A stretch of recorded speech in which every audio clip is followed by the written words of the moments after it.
أعوذ بالله من الشيطان الرجيم. بسم الله الرحمن الرحيم. تنزيل الكتاب من الله العزيز الحكيم. إنا أنزلنا إليك الكتاب بالحق فاعبد الله مخلصا له الدين. ألا لله الدين الخالص والذين اتخذوا من دونه أولياء ما نعبدهم إلا ليقربونا إلى الله زلفى إن الله يحكم بينهم فيما هم فيه يختلفون إن الله لا يهدي من هو كاذب كفار لو أراد الله أن يتخذ ولدا لاصطفى مما يخلق ما يشاء سبحانه هو الله الواحد القهار خلق السماوات والأرض بالحق يكور الليل على النهار ويكور النهار على الليل وسخر الشمس والقمر كل يجري لأجل مسمى ألا هو العزيز الغفار.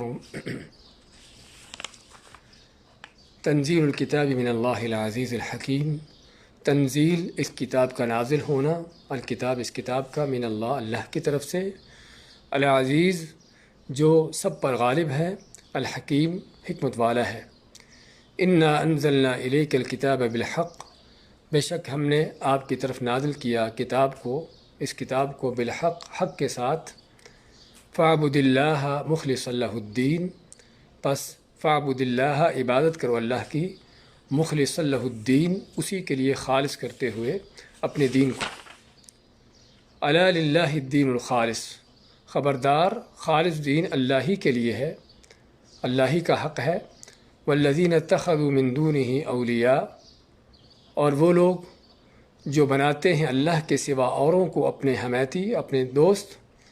ما نعبدہم الا لیقربونا الی اللہ زلفی، ما نعبدہم کہتے ہیں کہ نہیں ہم ان کی عبادت کرتے، الا مگر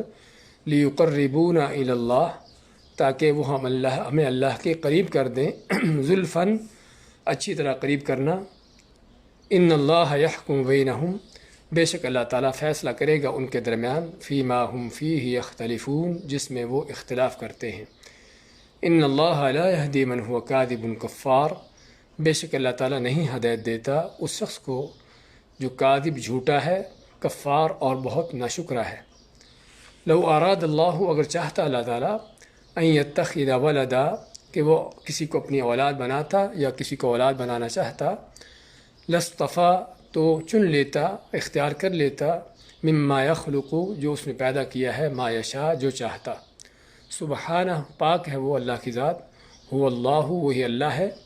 الواحد، جو اکیلا ہے، القہار، اور بہت غلبے والا ہے. خلق السماوات والارض بالحق، اس نے پیدا کیا آسمانوں اور زمین کو برحق طور پر. یکور اللیل علی النہار، وہ لپیٹتا ہے رات کو دن پر، ویکور النہار علی اللیل، اور لپیٹتا ہے دن کو رات پر. وسخر الشمس والقمر، اور اس نے تابع کر رکھا ہے، مسخر کر دیا ہے سورج اور چاند کو. کل یجری، سبھی چلتے ہیں، لاجل مسمی، ایک مقررہ وقت تک. الا، خبردار یا سن لو، هو العزیز الغفار، وہی غالب اور بہت بخشنے والا ہے. یہ سورہ زمر ہے، جس کی آیت نمبر 1 سے 5 تک کی تلاوت اور ترجمہ پیش کیا گیا ہے. سورہ زمر مکی صورتوں میں سے ہے، اور اس کا موضوع بھی اس بات کی واضح دلیل ہے کہ مکی صورتوں میں سے اس کا ہونا، کیونکہ جس میں اللہ نے کھلے طور پر توحید کا بیان کیا ہے اور توحید کی اپنی عظمت کی نشانیاں بیان کی ہیں، تو یہ صورت، اس کا بنیادی موضوع جو ہے وہ اللہ کی توحید پر مشتمل ہے. فرماتا اللہ تعالیٰ، تنزیل الکتاب من اللہ العزیز الحکیم، اس کتاب کا نازل ہونا اللہ کی طرف سے جو بہت غلبے اور حکمت والا ہے. آیت کے یا شروع کے آغاز میں ہی اللہ نے اس کتاب کے، قرآن کریم کے حقانیت کا، اس کا بیان کیا، اور کافروں کے اس دعوے کا رد کیا جو کہتے تھے کہ یہ قرآن اللہ کی طرف سے نہیں ہے. کبھی کہتے کہ محمد صلی اللہ علیہ وسلم کو آپ نے آپ خود گھڑا ہے، ام یقولون تقولہ، جس طرح کہ سورۃ طور میں اللہ فرماتا ہے کہ کہتے ہیں کہ اس نے خود اس کو بنا لیا ہے، یہ خود اس کو کہتا ہے۔ دوسری آیت میں ام یقولون افتراہ، کہتے ہیں کہ خود اس نے اس کو گھڑ لیا ہے۔ اور اس طرح کی آیات جس میں اللہ تعالیٰ نے کافروں کا یہ دعویٰ بیان کیا ہے کہ وہ کہتے کہ خود آپ صلی اللہ علیہ وسلم کا یہ گھڑا ہوا ہے، اور کبھی کہتے ان ہی الا اساطیر الاولین اکتتبھا، کہ یہ تو صرف پہلے لوگوں کی من گھڑت قصے کہانیاں ہیں جو اس نے کہیں سے لکھ لی ہیں۔ اور کبھی کہتے کہ شیطان اس کو سکھاتا پڑھاتا ہے، اور طرح طرح کے ان کے جو پراپیگنڈے ہوتے اس قرآن سے لوگوں کو دور کرنے کے لیے، متنفر کرنے کے لیے۔ تو اللہ تعالیٰ نے قرآن کریم کی صداقت کو بیان کرتے ہوئے فرمایا تنزیل الکتاب، کہ نازل ہونا اس کتاب کا من اللہ، اللہ کی طرف سے۔ اور کتاب کے ساتھ جو ال لگا ہے، یہ ال جو ہے اس کو کہتے ہیں العہد الذہنی، کہ وہ کتاب جو معروف ہے، اور وہ قرآن کریم، یہ قرآن کریم جو معروف شدہ کتاب ہے اللہ کی طرف سے نازل ہوا ہے۔ اور اللہ کی طرف سے نازل ہونے کا اس کو بیان کرنے کا مقصد کہ تاکہ سننے والے، پڑھنے والے کو پتہ چلے کہ یہ قرآن محمد صلی اللہ علیہ وسلم یا کسی انسان کا بنایا ہوا نہیں، بلکہ اللہ کی طرف سے نازل شدہ ہے۔ تنزیل کا لفظ ہم کو یہ بھی معنی دیتا ہے کہ اللہ تعالیٰ نے اوپر سے نازل کیا، کیونکہ نازل ہونے کا معنی کسی اوپر کی چیز کا نازل، اوپر سے نیچے کو نہ آنا، تو یہ نازل ہوتا ہے، جس میں اللہ تعالیٰ کے علو کی، اللہ کی بلندی کی دلیل ہے کہ اللہ تعالیٰ ہر چیز سے بلند و بالاتر ہے۔ اور یہ وہ چیز ہے جو قرآن کریم میں دسیوں نہیں بلکہ سینکڑوں آیات میں اس کا ذکر ہے۔ اور اس کا انکار صرف وہی کرتا ہے کہ جو قرآن کو نہیں سمجھتا یا قرآن کے مخالف چلنے والا ہے، ورنہ اللہ تعالیٰ ساتوں آسمانوں کے اوپر اپنے عرش پر بلند ہے۔ تو فرماتا اللہ تعالیٰ کہ تنزیل الکتاب، اس کتاب کا نازل ہونا من اللہ، اللہ کی طرف سے، العزیز الحکیم۔ اللہ نے اپنا تعارف دو ناموں کے ساتھ اپنا کروایا کہ یہ کتاب نازل کرنے والا کون ہے، وہ ذات کیسی ہے۔ فرمایا العزیز، پہلا اللہ کا نام العزیز کا، کہ جس میں اللہ تعالیٰ کے غلبے کی صفت، کہ وہ بہت غلبے والا ہے، اور دوسرا الحکیم جو بہت حکمت والا ہے۔ اور یہ دونوں نام بیان کرنے کا مقصد پڑھنے والوں کو یہ احساس دلانا کہ یہ قرآن جس اللہ کی طرف نازل ہوا ہے وہ اللہ کن صفات کا مالک ہے، وہ اللہ کن عظمتوں کا مالک ہے، کہ وہ العزیز ہے، اور عزیز ہونا کہ اس کا ہر چیز پر غلبہ، ہر چیز اس کے اختیار میں ہے، ہر چیز اس کے کنٹرول میں ہے، اور کوئی بھی اللہ کو مغلوب کرنے والا یا اللہ پر غالب آنے والا نہیں ہے۔ اور اللہ تعالیٰ کا اکثر بیشتر قرآن کریم کی آیات میں اپنا نام یہ بیان کرنے کا مقصد لوگوں کو اس بات کا یعنی کہ احساس دلانا کہ جس اللہ کے ساتھ تمہارا واسطہ ہے وہ کون ہے۔ اگر مومن ہے تو اس کو یہ نام بتا کر اللہ تعالیٰ اس کو تسلی، اطمینان دلاتا ہے کہ تمہارا اس رب پر ایمان ہے جو ہر چیز پر غالب ہے، اور جو ہر چیز پر غالب ہے تو اس کا مطلب اس کے ساتھ اگر تم نے بنا لی اور اس پر تم یقین لے آیا تو پھر تجھ پر کوئی غالب آنے والا نہیں ہے۔ اور اگر کافر ہے تو اس کو تنبیہ کرنا کہ جس اللہ کا تم انکار کرتے ہو، جس اللہ کے حکم کی تم نافرمانی کرتے ہو، اس پر ایمان لانے کے لیے تیار نہیں ہو، وہ اللہ کوئی عام معمولی چیز نہیں بلکہ وہ ہر چیز پر غالب ہے، اس کا مقابلہ کرنا تمہارے اختیار کی بات نہیں۔ اور اس کے اندر ایک وارننگ ہے اس طرح کے کافروں کے لیے، جس طرح کہ مومن کے لیے بشارت ہے، کافر کے لیے وارننگ ہے کہ اس اللہ کے اگر مقابلے پر آؤ گے تو تم مغلوب رہنے والے ہو، شکست کھانے والے ہو، اور اسی اللہ کا غلبہ ہونے والا ہے۔ الحکیم، اور بہت حکمت والا ہے۔ اور خصوصاً قرآن کریم کے ساتھ اللہ تعالیٰ نے جو اس چیز کا ذکر کیا قرآن کے نزول کے ساتھ کہ اس اللہ کا اس کتاب کو نازل کرنا اور اس کتاب کے اندر جو کچھ بیان کرنا ہے وہ کوئی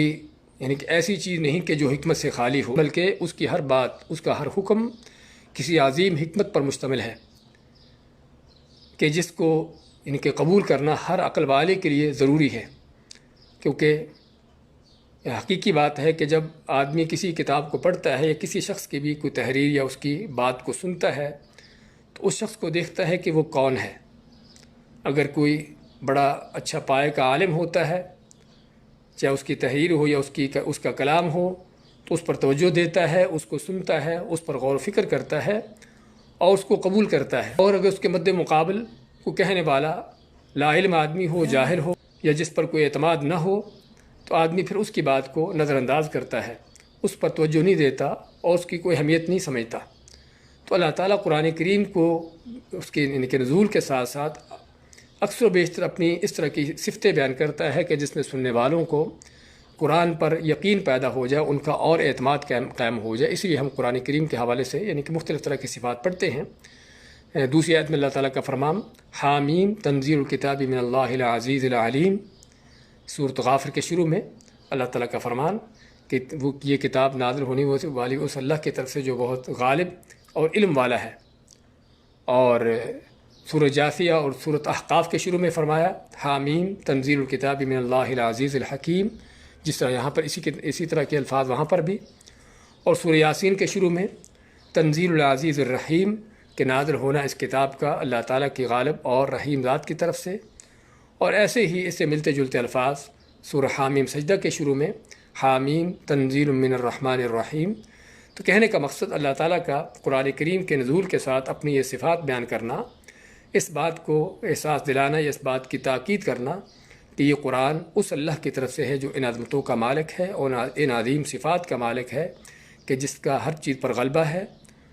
اور اس میں مومن کے لیے بشارت اور کافر کے لیے وارننگ ہے جو ایمان نہیں لاتا، یا ہر اس شخص کے لیے وارننگ ہے جو قرآن سے روگردانی کرتا ہے، اسے اعراض کرتا ہے۔ اور اس کے ساتھ ساتھ اللہ تعالیٰ کا حکیم ہونا کہ اللہ نے جو کچھ اس میں بیان کیا ہے وہ کسی عظیم حکمت کے تحت بیان کیا ہے۔ اللہ تعالیٰ کے جو احکامات ہیں، جو اللہ کے فرمان ہیں، وہ سبھی کے سبھی عدل و انصاف پر اور صدق و سچائی پر اس پر مبنی ہیں۔ تمت کلمت ربک صدقا وعدلا، جس طرح اللہ فرماتا ہے سورۃ اعراف میں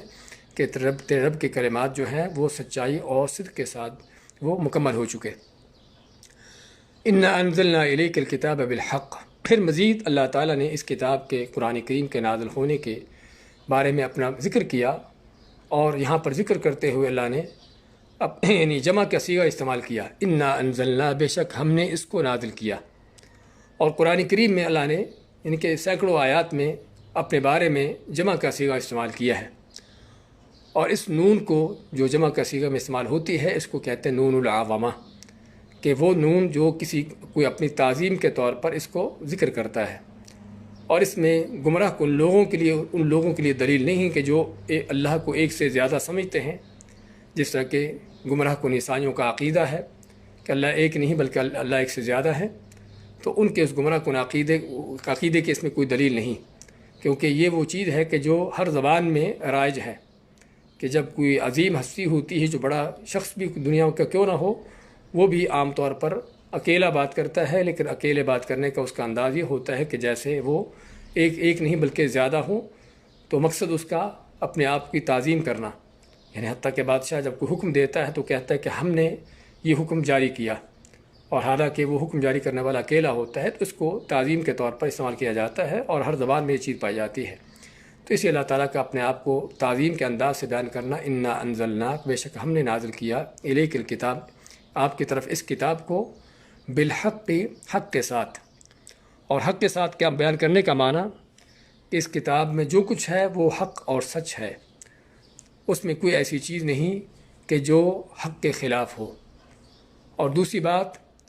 کہ اس کتاب کا نازل ہونا حق اور سچ ہے، یعنی اس کے نزول میں کسی طرح کا کوئی شک شبہ، کوئی ایسی چیز نہیں کہ جس پر آدمی کو اعتماد نہ ہو، کیونکہ کوئی بھی کتاب یا کوئی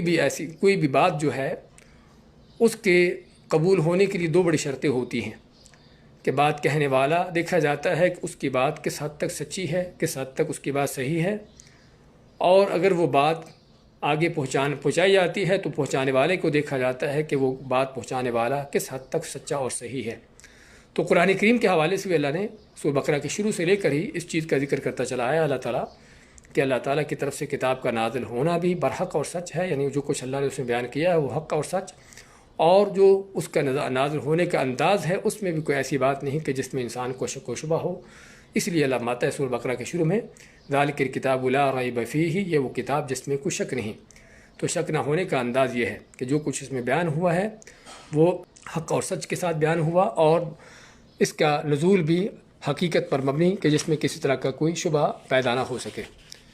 فاعبد اللہ مخلصا لہ الدین، اب اس کتاب کے نزول کے ساتھ ہی اللہ نے حکم دیا فاعبد اللہ مخلصا لہ الدین، پس اللہ کی عبادت کرو خالص کرتے ہوئے اس کے لیے اپنے دین کو، کہ اس کے لیے دین کو خالص کرتے ہوئے اللہ کی عبادت کرو۔ پہلی بات تو ہم یہ دیکھنا چاہیں گے کہ کتاب کے نزول کے ساتھ اللہ تعالیٰ کا عبادت کا حکم دینا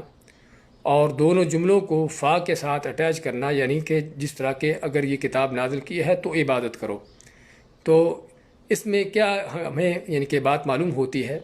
وہ یہی چیز معلوم ہوتی ہے کہ قرآن کا عبادت کے ساتھ کتنا گہرا تعلق ہے۔ اور کوئی شک نہیں کہ جس اللہ نے عبادت کا حکم دیا ہے ہم کو اور عبادت کے مقصد کے لیے ہم کو پیدا کیا ہے، اس اللہ نے اس قرآن میں، اس وحی میں ہم کو اس عبادت کے کرنے کا طریقہ دیا ہے۔ تو اس لیے عبادت کرنے کے لیے انسان کو اشد ترین ضرورت ہے کہ وہ اللہ کی کتاب کو سمجھے، قرآن کو سیکھے اور قرآن پر غور و فکر کرے اور اللہ کے احکام کو سیکھے سمجھے کہ اللہ نے ہمیں کس طرح عبادت کرنے کا حکم دیا ہے۔ اور اسی لیے جب بھی آدمی قرآن و سنت سے ہٹ کر اور قرآن و سنت کو سمجھے بغیر عبادت کا انداز اختیار کرتا ہے، عبادت کرتا ہے، تو عام طور پر اس کی عبادت غلط ہوتی ہے، گمراہیوں کا شکار ہوتا ہے۔ تو اس لیے عبادت کرنے کے لیے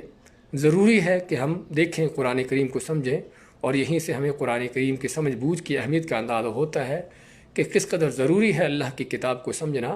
کہ تاکہ ہم اللہ کے حکم کے مطابق، اس کی دی ہوئی تعلیم کے مطابق اللہ کی عبادت کر سکیں۔ تو اس لیے اللہ تعالیٰ نے یہاں پر قرآن کی حقانیت بیان کرنے کے ساتھ ہی فرمایا فاعبد اللہ، تو جس اللہ نے تم کو یہ کتاب اور قرآن دیا ہے اور اس کتاب اور قرآن میں تم کو عبادت کا طریقہ دیا ہے،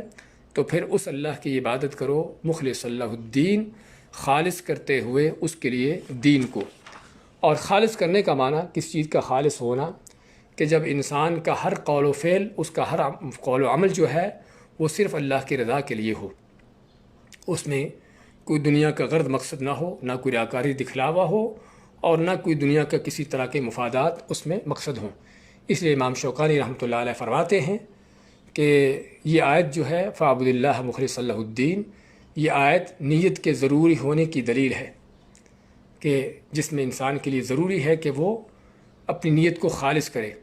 اور اسی لیے نبی اکرم صلی اللہ علیہ وسلم کا فرمان بھی ہے انما الاعمال بالنیات، کہ عملوں کا دار و مدار نیتوں پر ہے، کہ نیت خالص ہے، اللہ کے رضا کے لیے ہے تو عمل قبول ہے، عمل کا اجر ہے، اس کا فائدہ ہے۔ اور اگر نیت جو ہے خراب ہے، اس میں اللہ سے ہٹ کر اور کوئی چیز شامل کر دی گئی ہے، ریاکاری دکھلاوا ہے، دنیا کا غرض مقصد ہے، تو پھر وہ عمل جو ہے وہ بیکار اور یعنی اس کا کچھ فائدہ نہیں۔ تو کہنے کا مقصد کہ یہ آیت جو ہے ہم کو تنبیہ کرتی ہے کہ کس قدر ضرورت ہے ایک انسان کو، مسلمان کو، ایمان لانے والے کو ضرورت ہے کہ اپنے دین کو اللہ کے لیے خالص کرے۔ دین کا معنی یہاں پر علماء نے مختلف انداز سے کیا ہے۔ ویسے تو دین کے معنی اللہ کی عبادت اور اطاعت ہے اور ایمان اور اسلام ہے، اور دین کا معنی اللہ کی وہ شریعت ہے جو اللہ نے نازل کی ہے، اللہ کا وہ قانون ہے جو اللہ نے بندوں کو دیا ہے کہ جس پر لوگوں پر چلنا فرض کیا ہے، کہ اس قانون کو مانیں، اس شریعت پر چلیں، اللہ کے اس احکام کے ساتھ چلیں۔ اور دین کا معنی معاملہ بھی ہے، لیکن یہاں پر دین کا حکم یعنی کہ دین کا معنی یہاں پر شریعت اور حکم کے بارے میں اور اطاعت اور عبادت کے بارے میں، کہ اپنی عبادت کو اللہ کے لیے خالص کرتے ہوئے، اپنے دین کو اللہ کے لیے خالص کرتے ہوئے اسی کی عبادت کرو۔ اس کے بعد مزید اللہ تعالیٰ تاکید کرتا ہے الا للہ الدین الخالص۔ الا کا لفظ آتا ہے تنبیہ کرنے کے لیے، جس کو ہم خبردار کہتے ہیں، کہ خبردار یا سن لو کہ للہ اللہ ہی کے لیے ہے۔ اور یہاں پر خاص اللہ کو کیا گیا، کیونکہ اللہ کا لفظ جو پہلے آیا اور جار مجرور کے ساتھ، عربی کا یہ لغت کا یا گرامر کا انداز ہے کہ وہ چیز جس کو بعد میں آنا ہوتا ہے اگر پہلے لایا جائے تو اس میں خصوصیت کا معنی پیدا ہوتا ہے، کہ صرف خاص عبادت اللہ ہی کے لیے ہے، یہ عبادت کا حقدار صرف اللہ ہی کی ذات ہے، تو اللہ ہی کے لیے خالص دین ہے۔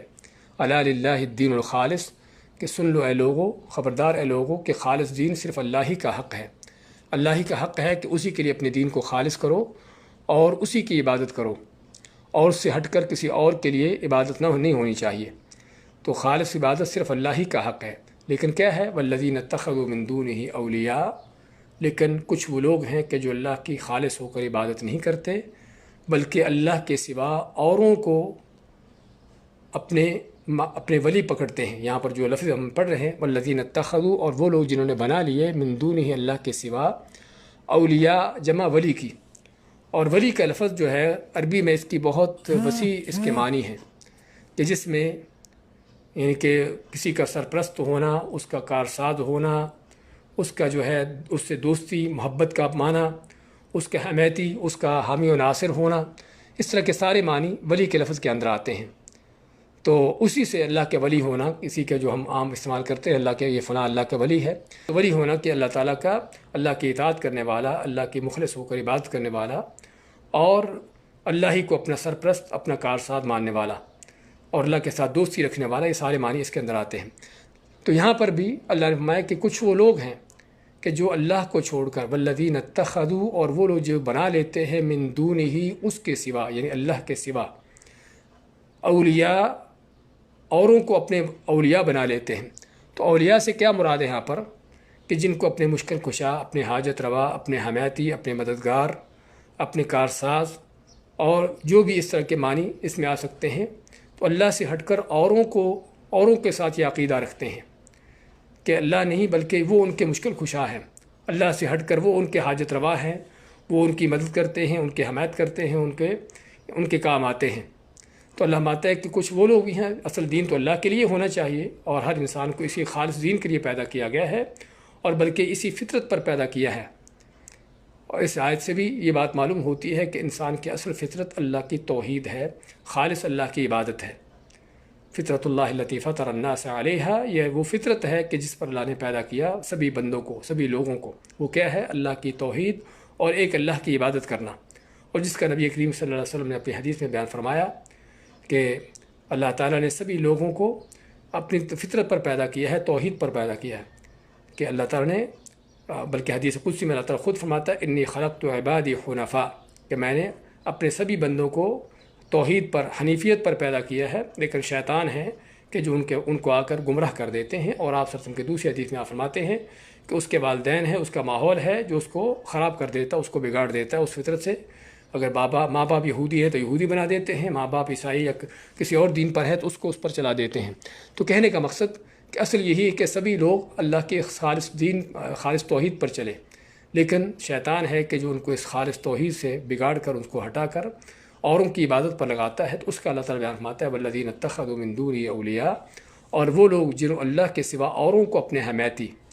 ان کو اپنے مشکل کشا، اپنے حاجت روا، اپنے داتا، اپنے غوث اور دستگیر، اور جو نام آج کل یعنی کہ دنیا میں چل رہے ہیں، اللہ کے سوا اوروں کو یہ نام دے کر ان کو اپنے مشکل کشا حاجت روا سمجھتے ہیں۔ تو جن کو اپنے مشکل کشا حاجت روا بناتے ہیں، جن کو اپنے حمایتی، اپنے یعنی حاجت روا سمجھتے ہیں، ان کے بارے میں کیا کہتے ہیں؟ اَنَا نَعْبُدُهُمْ إِلَّا لِيُقَرِّبُونَا إِلَى اللَّهِ زُلْفَىٰ، کہتے ہیں کہ ہم ان کی عبادت نہیں کرتے مگر یہ کہ وہ ہمیں اللہ کے قریب کر دیتے ہیں۔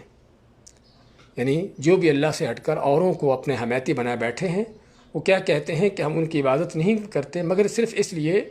کہ وہ ہمیں اللہ کے قریب کر دیتے ہیں، ہماری حاجتوں کو اللہ تک پہنچاتے ہیں۔ اور یہاں پر ایک بہت بڑی بات کا ذکر ہوا ہے کہ جو قدیم زمانوں سے لے کر شیطان نے لوگوں کے اندر ڈال رکھی ہے، وہ کیا ہے؟ کہ اللہ تعالیٰ اور اپنے اور اللہ کے درمیان کو واسطے وسیلے ڈھونڈنا، اپنے اور اللہ کے درمیان بندوں کو ڈالنا۔ اور یہ آج کا نہیں، بہت قدیم زمانوں سے لے کر یہ شرک چلا آ رہا ہے۔ قوم نوح کے، جس طرح کہ ابن عباس رضی اللہ عنہ کی حدیث ہے صحیح بخاری میں، کہ قوم نوح کے نیک لوگ جب فوت ہوئے تو شیطان ان کے بعد پیچھے والوں کے پاس آیا اور ان کو کہنے لگا کہ دیکھو فلاں لوگ تمہارے اندر تھے، تمہارے پاس ہوتے تھے، ان کو دیکھ کر اللہ یاد آتا تھا، تو اب وہ دنیا سے چلے گئے، اب کیسے تم ان کو یاد کرو اور کیسے تم ان کی طرح عبادت کرو؟ تو شیطان نے سب سے پہلا کام کیا کیا کہ لوگوں کو ان کی قبروں پر جا بٹھایا کہ ان کی قبروں پر جاؤ، عبادت اللہ کی کرو لیکن ان کی قبروں کے پاس بیٹھ کر کرو، تاکہ تمہیں اللہ کے وہ بزرگ نبی، اللہ کے ولی یاد آئے اور تم بھی اس طرح سے اللہ کی عبادت کرو جس طرح وہ کرتے تھے۔ پہلا اس کا کام یہ تھا شیطان کا، اور قبروں پر بٹھایا اور ساتھ ہی ان کی مورتیاں، ان کی تصویریں بنا کر بھی گھر میں رکھوا دیں تاکہ وہ اللہ کے ولیوں کو دیکھ کر اللہ یاد آئے۔ اور ان کے بعد وہی نسل آئی تو ان کو کیا شیطان نے پٹی پڑھائی کہ تمہارے باپ دادا، تمہارے بڑے انہی اللہ کے ولیوں بزرگوں کے واسطے وسیلے سے مانگتے تھے، کیونکہ تم گناہگار ہو، اللہ تمہاری سنتا نہیں، اور یہ اللہ کے بڑے چہتے، بڑے اللہ کے قریبی ہیں، اللہ ان کی موڑتا نہیں۔ یہ فلسفہ جو آج ہم سنتے ہیں یہ آج کا نہیں بلکہ بہت قدیم زمانوں سے لے کر چلا آیا ہے۔ تو شیطان نے اس وقت سے لوگوں کو یہ پٹی پڑھائی کہ اپنے اور اللہ کے درمیان بندوں کو ڈال دیا، یعنی کہ لوگوں کو اور اللہ کے درمیان دوسرے لوگوں کو ڈال دیا کہ اس وقت تک تم اللہ کو اپنی بات نہیں سنا سکتے، اللہ سے کوئی چیز اپنی نہیں منوا سکتے، اللہ سے کوئی چیز اپنی حاجت پوری نہیں کروا سکتے جب تک جو ہے تمہارے درمیان کو اللہ اس کے تمہارے درمیان کو نہ ہو جو تمہاری بات کو اللہ تک پہنچائے۔ اور پھر اس کے لیے جو طرح طرح کے ہمارے ہاں آج بھی لوگوں کو اس یعنی کہ عقیدے کے حوالے سے گمراہ کرنے کی کوششیں کی جاتی ہیں، ایک اللہ کے ساتھ تعلق جوڑنے کے بجائے بندوں کو درمیان میں ڈالنے کی، کہ دیکھیے اللہ تعالیٰ بہت عظیم ذات ہے، بہت اونچی ہستی ہے، اور اس اونچی ہستی تک رسائی جو ہے ہم گناہ گاروں کی کیسے ہو سکتی ہے؟ تو لازماً کسی اللہ کے ولی کو، اللہ کے بزرگ کو، اس کو پکڑو کہ جو ہماری باتوں کو اللہ تک پہنچا دے۔ اور اس میں ان کے طرح طرح کے جو فلسفے ہوتے ہیں کہ چھت پر چڑھنے کے لیے سیڑھی چاہیے، اسی طرح اللہ تعالیٰ تک پہنچنے کے لیے بھی کوئی درمیان میں کوئی واسطہ وسیلہ چاہیے، کوئی بڑے بادشاہ سے، کسی بڑے آدمی سے آپ کا کام ہے تو درمیان میں آپ کو کوئی نہ کوئی واسطہ وسیلہ ڈھونڈنا پڑتا ہے۔ تو ایسے ہی اللہ تعالیٰ تک پہنچنے کے لیے بھی ضروری ہے۔ اور شرک پھیلانے والے اور شرک کی دعوت دینے والے آج کے اس دور میں بھی اور سابقہ صدی میں بھی جو شرک کا ایک بہت بڑا امام گزرا ہے اعلیٰ حضرت صاحب، ان کا کہنا ہے، وہ اپنی کتاب میں لکھتے ہیں کہ جنید بغدادی جو کہ ان کے ہاں بہت بڑے ایک اللہ کے بزرگ ولی تھے، انہوں نے دریا پار کرنا تھا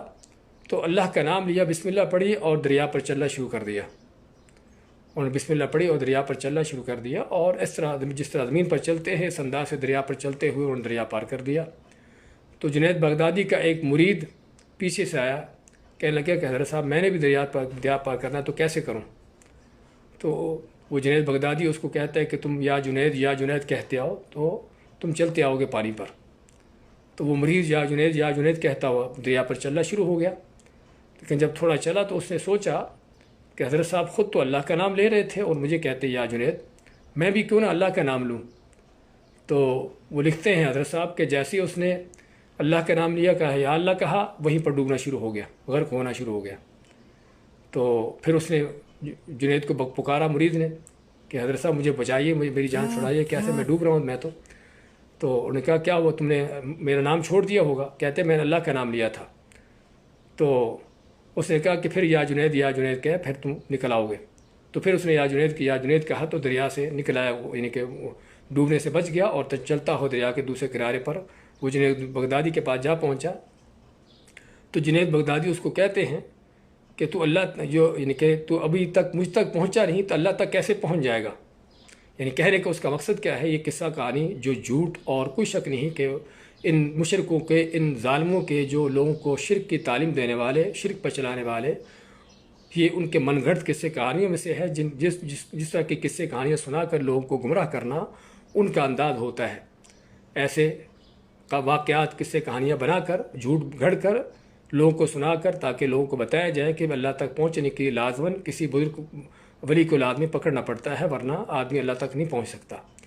تو کہنے کا مقصد یہ وسیلے کا شرک جو آج کا نہیں، بہت قدیم زمانوں سے لے کر چلا آیا ہے، تو یہ صرف کوئی کسی خاص قوم کا نہیں، کسی خاص دین مذہب کا نہیں، بلکہ سارے دینوں کا یہ ہے۔ مکہ کے مشرکوں کو بھی جب کہا جاتا ہے کہ تم یہ بتوں کی عبادت کیوں کرتے ہو، پوجا کیوں کرتے ہو، تو آگے سے ان کا جواب یہ ہوتا جو آپ آج ہم پڑھ رہے ہیں، کہتے ما نعبدہم الا لیقربونا الی اللہ زلفیٰ، کہ ہم ان کی عبادت تو صرف اس لیے کرتے ہیں کہ ہمیں اللہ کے قریب کر دیتے ہیں۔ ہم سمجھتے ہیں کہ اللہ کا یہ ولی ہے، بزرگ ہے، یہ بندہ ہے، انسان ہے، یہ ہماری حاجت پوری کرنے پر قادر نہیں، لیکن یہ ہے کہ ہماری حاجتوں کو اللہ تک پہنچا دیتے ہیں۔ اور تقریباً یہی تصور ہر دین کے اندر، ہر مشرکانہ مذہب کے اندر پایا جاتا ہے۔ آج کسی ہندو سے بھی اگر پوچھو کہ پتھر کی مورتی جو آپ کے سامنے پڑی ہے، آپ اس کی پوجا کیوں کر رہے ہو، یہ تو پتھر ہے، تو کیا کہے گا کہ نہیں، یہ پتھر کی مورتی ضرور ہے، لیکن اس کے پیچھے اس کے ایک یہ بیک گراؤنڈ ہے، یہ فلاں دیوتا کی ہے، فلاں دیوی ہے، اور اس فلاں دیوتا یہ دیوی اللہ کے ساتھ اس کا کیا تعلق ہے، اللہ کا اوتار ہے اور اللہ کی بزرگ ہستی ہے، اور یہ ہماری باتوں کو اللہ تک، بھگوان تک، یعنی جو بھی ان کے یہاں اللہ کا تصور ہے، بھگوان یا جو بھی اس کو کہتے ہیں، اس تک پہنچاتے ہیں۔ تو کہنے کا مقصد ہر باطل دین کے اندر، ہر گمراہ دین کے اندر یہی فلسفہ پایا جاتا ہے کہ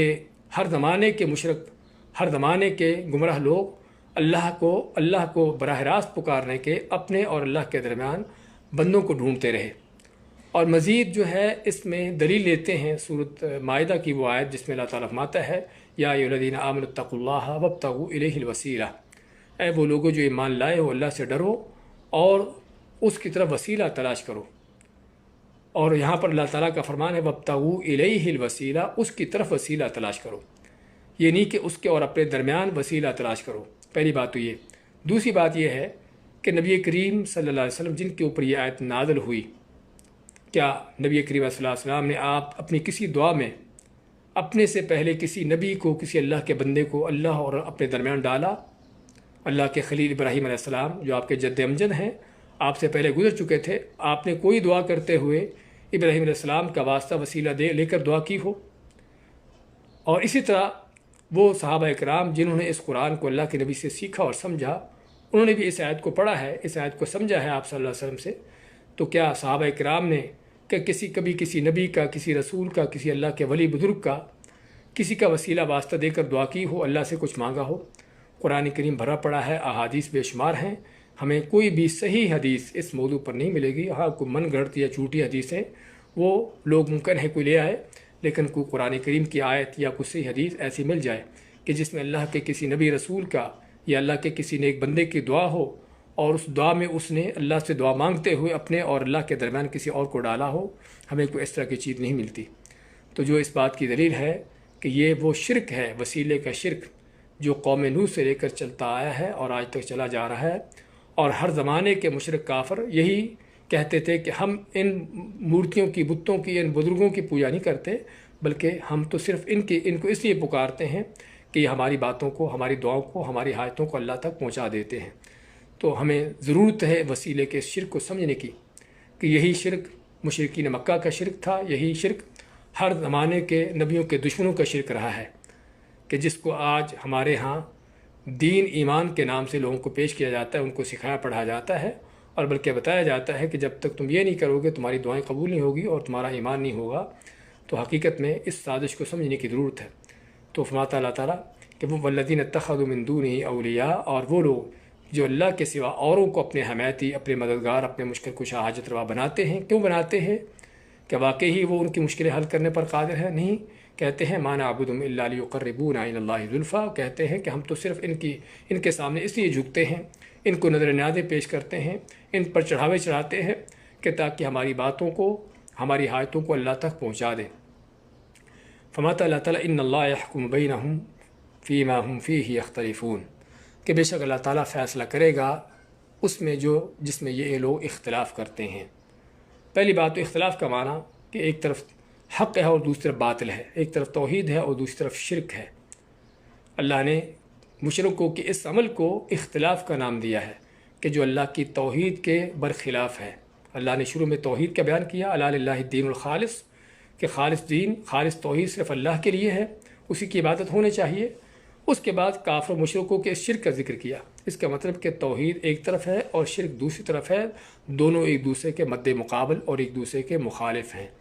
اور دوسرا اس جملے کا معنی ان اللہ یحکم بینہم فیما ہم فیہ یختلفون، کہ اللہ تعالیٰ فیصلہ کرے گا ان کے درمیان کہ جس میں یہ لوگ اختلاف کرتے ہیں۔ اس کا معنی کیا ہوا کہ جب حق و باطل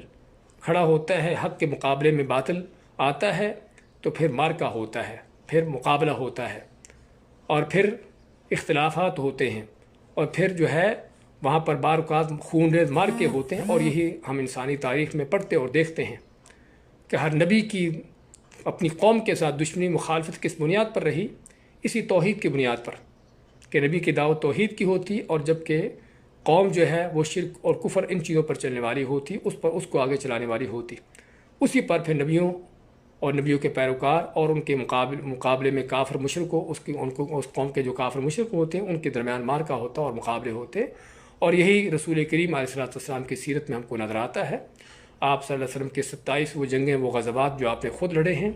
اور 80 سے اوپر آپ کے بھیجے ہوئے وہ لشکر قافلے اسی مقصد کے لیے تھے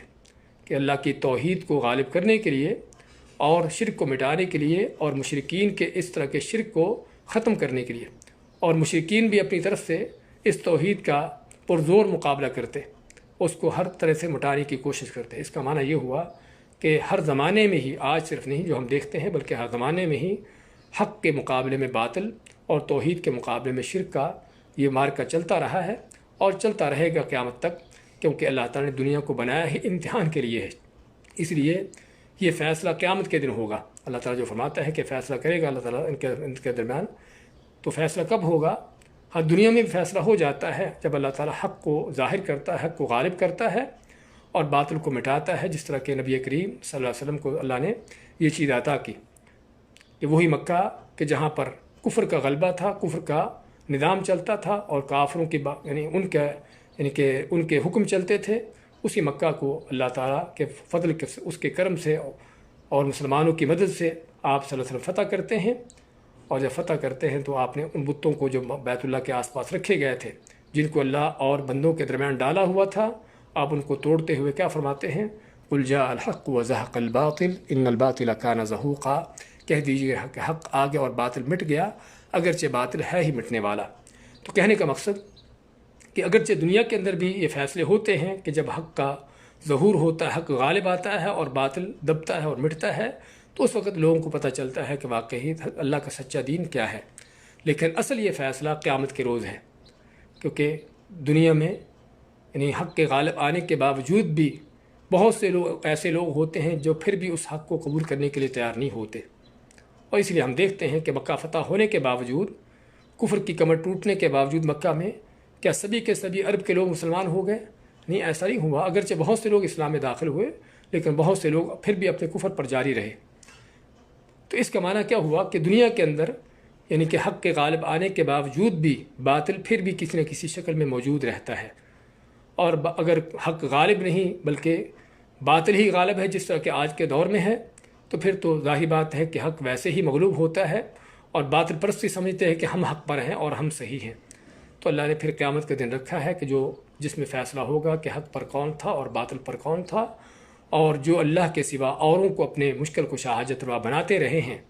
اور اللہ اور اپنے درمیان بندوں کو ڈالتے رہے ہیں، اس طرح کا یہ شرک وسیلے کا شرک کرنے والے، اللہ قیامت کے دن ان کو بتائے گا کہ تم کیا کر کے آئے ہو اور تم نے جس کو میرے درمیان اپنے درمیان ڈالا ہے ان کی حقیقت کیا تھی۔ اس کے بعد ماتا ہے ان اللہ لا یہدی من ہوا کاذب کفار، بے شک اللہ تعالیٰ نہیں ہدایت دیتا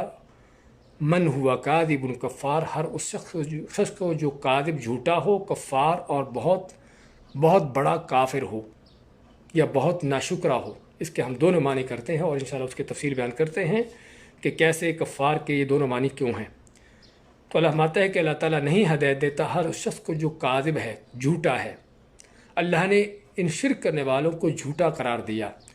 اور کوئی شک نہیں کہ کائنات میں سب سے بڑا اگر جھوٹ ہے تو اللہ کے ساتھ شرک ہے۔ وہ جھوٹ کیسے ہے کہ جب اللہ کے مقابلے میں کسی اللہ کی مخلوق کو کھڑا کر دیا جاتا ہے کہ اللہ تعالیٰ اگر مشکل کشا ہے تو یہ بھی مشکلیں حل کرتا ہے، اگر اللہ تعالیٰ حاجت روا ہے تو یہ بھی حاجتیں پوری کرتا ہے، اگر اللہ تعالیٰ کوئی رزق روزی دیتا ہے تو یہ بھی ہمارے داتا، ہمارے گنج بخش ہیں، اللہ اگر اولادیں دیتا ہے تو یہ ہمارے فلاں فلاں بھی اولادیں دینے والے ہیں۔ تو کہنے کا مقصد کہ اللہ کے سوا کسی اللہ کے بندے کو، کسی اللہ کی مخلوق کو کھڑا کر دینا، یہ سب سے بڑا کائنات کا جھوٹ ہے۔ یعنی اگر کوئی آدمی یہ کہتا ہے کہ فلاں شخص اس گھر کا مالک ہے، حالانکہ اس کا مالک نہیں ہوتا، تو ہم کیا کہیں گے کہ آدمی جھوٹا آدمی ہے، کہ جو صرف ایک گھر کو کسی شخص کو اس کو مالک بنا رہا ہے، اس کو جھوٹا قرار دیا جاتا ہے۔ تو چاہے جائے کہ اللہ کے اختیارات جب کسی بندے کو دے دیے جائے تو اس سے بڑھ کر جھوٹ کیا ہوگا، اور وہ جھوٹ جس کی کوئی بنیاد نہیں ہے۔ اس لیے اللہ تعالیٰ نے قرآن کریم میں مختلف جگہوں پر فرمایا ہے قُلْ هَاتُوا بُرْهَانَكُمْ إِن كُنتُمْ صَادِقِينَ، اگر تم سچے ہو کہ واقعی یہ تمہارے مشکل کشا حاجت روا ہیں تو ہمیں کوئی دلیل دو، کوئی حجت پیش کرو کہ اللہ نے کہاں پر ان کو تمہارے مشکل کشا حاجت روا بنایا ہے، یا کہاں پر اللہ نے حکم دیا ہے کہ تم میرے ان بندوں کو اپنے اور میرے درمیان ڈال لو، کہاں پر اللہ نے اس چیز کا حکم دیا ہے؟ کوئی ہے قرآن کی ایسی آیت، کوئی حدیث اس میں ہے کوئی ایسی بات کہ جس میں اللہ تعالیٰ نے یا نبی کریم صلی اللہ علیہ وسلم نے ہمیں حکم دیا ہو کہ دعا کرتے ہوئے فلاں کا واسطہ وسیلہ لو، اس کے صدقے طفیل سے دعا کرو، اس کے وسیلے واسطے سے مانگو تو تمہاری حاجت پوری ہوگی؟ نہ تو ہم قرآن میں کوئی ایسی بات دیکھتے ہیں اور نہ سنت میں کوئی ایسی چیز پڑھتے ہیں، بلکہ قرآن و سنت اس کے برخلاف بندوں کو، لوگوں کو براہ راست اللہ سے ملانے کے لیے آئے ہیں۔ تو اللہ نے اس لیے ان کافر مشرکوں کو جھوٹا قرار دیا کہ ان کا اللہ کے مقابلے میں کسی کو کھڑا کرنا، اپنے اور اللہ کے درمیان واسطے وسیلے بنانا، اس طرح کے بندوں کو ڈالنا، یہ ان کا جھوٹ ہے۔ اور دوسری ان کی صفت بیان کی ہے مشرکوں کی کہ کفار ہیں۔ کفار یعنی بہت زیادہ کفر کرنے والا، اور کفر کے دو معنی آتے ہیں، ایک کفر اللہ کا انکار اور اللہ کی نعمتوں کو چھپانا، اور دوسرا کفر اللہ کی نعمتوں کی ناشکری۔ تو یہ دونوں ہی معنی یہاں پر ہیں کہ اللہ تعالیٰ اس طرح کے کافروں کو ہدایت نہیں دیتا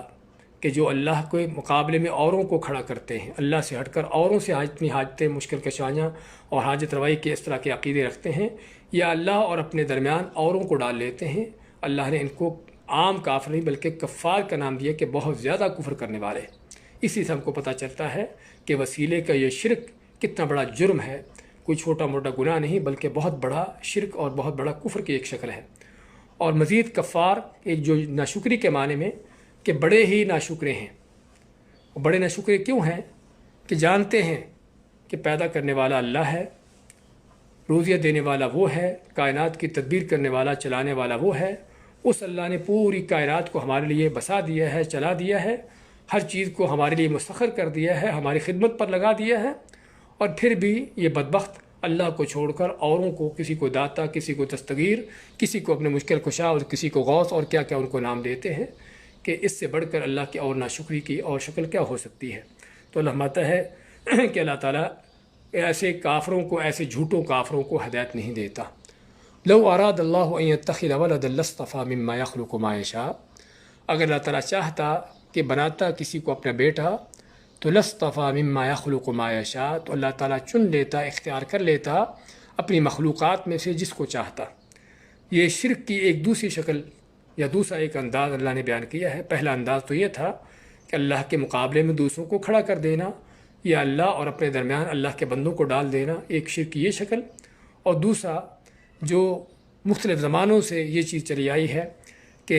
مختلف مشرکوں نے، مختلف لوگوں نے اللہ کے بیٹے بیٹیاں بنانا یعنی شروع کر دیے، جس طرح کہ یہودیوں نے عزیر علیہ السلام کو اللہ کا بیٹا بنایا، اور عیسائیوں نے عیسیٰ علیہ السلام کو اللہ کا بیٹا قرار دے دیا، اور مشرکین مکہ جیسے عرب کے مشرکوں نے فرشتوں کو اللہ کی بیٹیاں قرار دے دیا۔ اس طرح کے مختلف طرح کے گمراہ کن عقیدے بھی چلے آئے۔ تو اللہ فرماتا ہے ان کے گمراہ کن ان عقیدوں کا رد کرتے ہوئے کہ لو اراد اللہ ان يتخذ ولدا لاصطفى مما يخلق ما يشاء، کہ اللہ تعالیٰ اگر کسی کو اپنا بیٹا بنانا چاہتا تو اپنی مخلوقات میں سے جس کو چاہتا چن لیتا۔ بیٹا کسی کو بنانے کے دو چیزیں ہوتی ہیں، یا تو اس یعنی کہ اس سے وہ بیٹا جنم ہوتا ہے، جنم دیا جاتا ہے، جنم دیتا ہے کسی بیٹے کو تو اس کا بیٹا ہوتا ہے، اور اللہ تعالیٰ کے حوالے سے یہ چیز جو ہے وہ ناممکن ہے۔ اللہ تعالیٰ سورۃ الانعام میں فرماتا ہے انا یکون لہ ولد ولم تکن لہ صاحبہ، کہ تم اللہ کے بیٹے بیٹیاں، اللہ کے اولادیں مقرر کرتے ہو۔ اللہ کے اولادیں کیسے ہو سکتی ہیں؟ اللہ کا کوئی بیٹا کیسے ہو سکتا ہے؟ ولم تکن لہ صاحبہ، جب کہ اللہ کی تو کوئی بیوی ہی نہیں ہے۔ تو اس لیے اللہ کی یعنی کہ لازماً یعنی کہ جو اللہ نے کائنات کے اندر نظام رکھا ہے افزائش نسل کا، نسل کو چلانے کا، وہ نر مادہ کا موجود ہونا اور نر مادہ کا ملاپ ہونا، اس کے بغیر آگے نسل نہیں چلتی۔ تو جب اللہ تعالیٰ اکیلا ہی ہے پوری کائنات میں، اس کی کوئی ہمسر نہیں ہے اور اس جیسا کوئی دوسرا نہیں ہے، تو اس کی کوئی بیوی نہیں، تو پھر بیٹا اس کا کہاں سے ہوگا؟ اس لیے پہلی بات تو اللہ تعالیٰ کا بیٹا جنم دینا کہ اپنا اللہ کا بیٹا ہو، یہ ممکن نہیں کہ اللہ کی کوئی بیوی نہیں۔ اور پھر دوسری چیز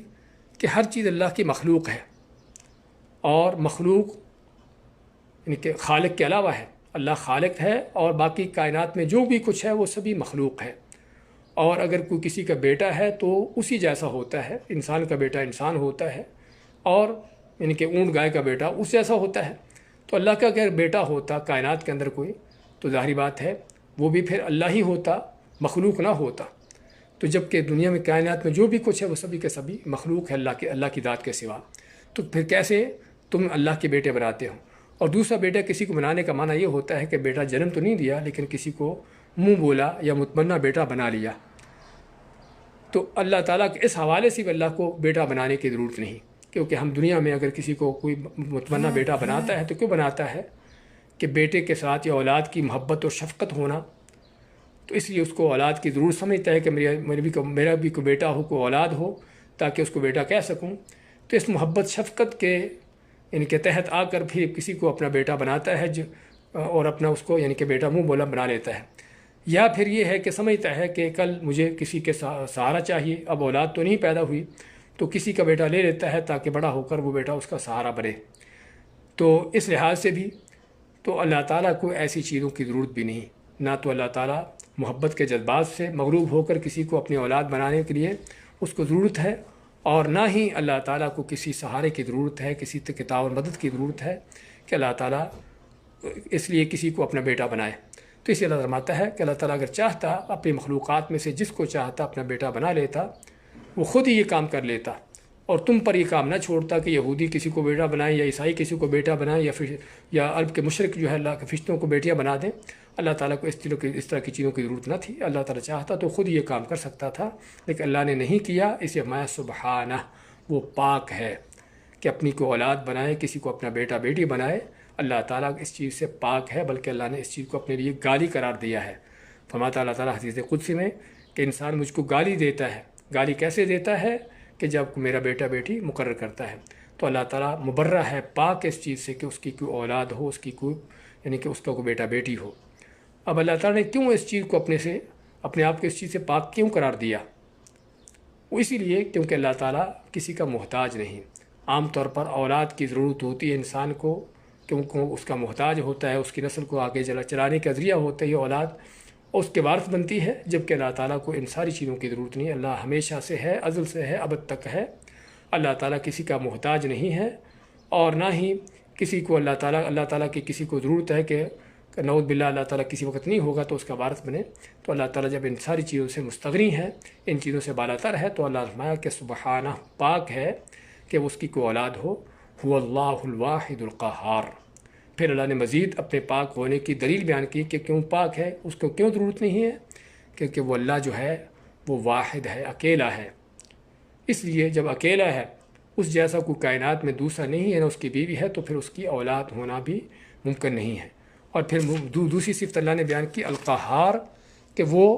القہار ہے، ہر چیز پر اس کا غلبہ ہے، ہر چیز پر اس کا قہر ہے، ہر چیز اس کے کنٹرول، اس کے تسلط میں، اس کے قبضے میں ہے۔ یعنی وہ کسی کا محتاج نہیں کہ وہ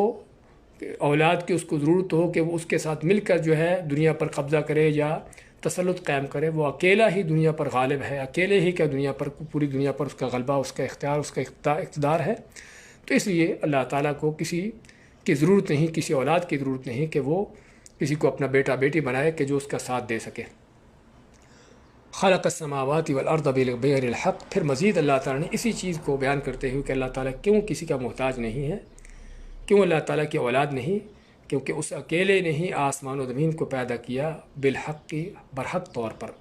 اور برحق طور پر کیا معنی کہ ایک عظیم مقصد کے تحت، اس دنیا کو بچانے کے لیے، امتحان کے لیے، اور مختلف طرح کے اللہ تعالیٰ نے جو اس آسمان و زمین کے مقاصد رکھے ہیں، ان مقاصد کے تحت اللہ نے ان آسمان و زمین کو اس کو پیدا کیا۔ یکور اللیل علی النہار۔ پھر اللہ کی مزید عظمت کیا ہے کہ وہ لپیٹتا ہے اللیل، رات کو، علی النہار، دن پر، ویکور النہار علی اللیل، اور لپیٹتا ہے دن کو رات پر۔ یکور، تکویر کا لفظ جو ہے، تکویر کا معنی ہو کسی چیز کو گول لپیٹنا، گول کرنا۔ تو اللہ تعالیٰ لپیٹتا ہے رات کو دن پر اور دن کو رات پر۔ اور لپیٹنے کا معنی کہ رات ہوتی ہے، دن ہوتا ہے پہلے، اور رات آتی ہے تو رات ایسے ہے جیسے پوری روئے زمین پر لپٹ جاتی ہے، جس طرح کہ پگڑی سر پر لپیٹ دی جاتی ہے۔ اسی طرح رات ہوتی ہے اور دن آتا ہے، ایسے ہے کہ جیسے دن پوری روئے زمین پر لپٹ جاتا ہے۔ تو اس طرح اللہ تعالیٰ لپیٹتا ہے دن کو رات پر اور رات کو دن پر۔ اور اس میں علماء فرماتے ہیں کہ زمین کے گول ہونے کا بھی معنی ملتا ہے، کیونکہ عام طور پر گول چیز پر لپیٹی جاتی ہے، جس طرح کہ سر گول ہے اس پر لپیٹی جاتی ہے پگڑی۔ وسخر اللیل والنہار، اور اس اللہ نے مسخر کر دیا سورج اور چاند کو۔ سورج اور چاند اللہ تعالیٰ کے مطیع فرمانبردار ہیں، ان کو اللہ نے مسخر کیا ہوا ہے، اپنے تابع کیا ہوا ہے، اور اپنے حکم کے ساتھ ان کو چلا رکھا ہے، اور اللہ کے حکم کے ساتھ وہ چلتے جا رہے ہیں جب تک اللہ نے ان کو چلانا ہے۔ اسے فرمایا کل یجری لاجل مسمی، کہ سبھی کے سبھی چل رہے ہیں ایک مقررہ وقت تک، یا مقررہ جو اللہ نے ان کی مدت رکھی ہے اس کے مطابق وہ چل رہے ہیں، اور مدت وہ قیامت تک ہے کہ جب تک اللہ نے ان کا چلنا لکھا ہوا ہے۔ یا وہ مقررہ اجل کے مراد یعنی وہ وقت رات کا اور دن کا کہ سورج کا چلنا شام تک، اور اسی طرح سے چاند کا بھی اس کی جو منزل اللہ نے طے کی ہیں۔ تو ہر چیز چل رہی ہے ایک مقررہ وقت تک۔ الا هو العزیز الغفار۔ پھر اللہ تعالیٰ تنبیہ کرتے ہوئے فرماتا ہے کہ خبردار، سن لو اے لوگو، هو العزیز، وہی اللہ ہے جو بہت غالب ہے، بہت غلبے والا ہے، اور غفار، بہت بخشنے والا ہے۔ کہ کیسے تم اس اللہ کے ساتھ شریک بناتے ہو، اللہ کے مقابلے میں اوروں کو لاتے ہو، کیسے تم اس اللہ کے اولادیں بناتے ہو، جب کہ وہ اللہ ہی ہر چیز پر غالب ہے، اس کا ہر چیز پر کنٹرول قبضہ ہے، قہار ہے، لیکن اس کے ساتھ ساتھ بڑا ہی غفار ہے کہ جس میں اس طرح کے مشرک و کافروں کو توبہ کی اس کی دعوت دی جا رہی ہے کہ اگر تم اب بھی توبہ طائب ہو جاتے اپنے شرک سے، اپنے کفر سے اور اپنی گمراہیوں سے، تو اللہ تعالیٰ بڑا ہی غفار ہے، بڑا بخشنے والا ہے،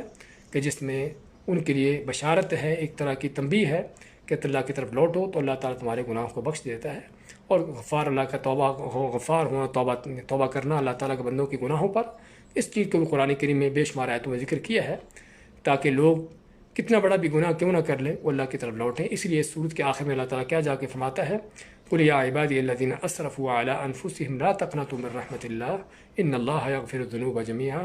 کہہ دیجیے کہ اے میرے بندوں جنہوں نے اپنی جانوں پر بہت ظلم کیے ہیں، اللہ کی رحمت سے مایوس نہ ہو، بے شک اللہ تعالیٰ سبھی گناہوں کو معاف کرنے والا ہے۔ تو اس میں غفار کے لفظ میں اللہ تعالیٰ بندوں کو دعوت دیتا ہے کہ جتنا بھی تم کفر شرک کر چکے ہو، جتنی گمراہی میں آگے نکل چکے ہو، اب بھی تمہارے لیے موقع ہے کہ تم اللہ کی طرف لوٹو، اس سے توبہ طائب ہو، تو اللہ بڑا بخشنے والا، رحم کرنے والا ہے۔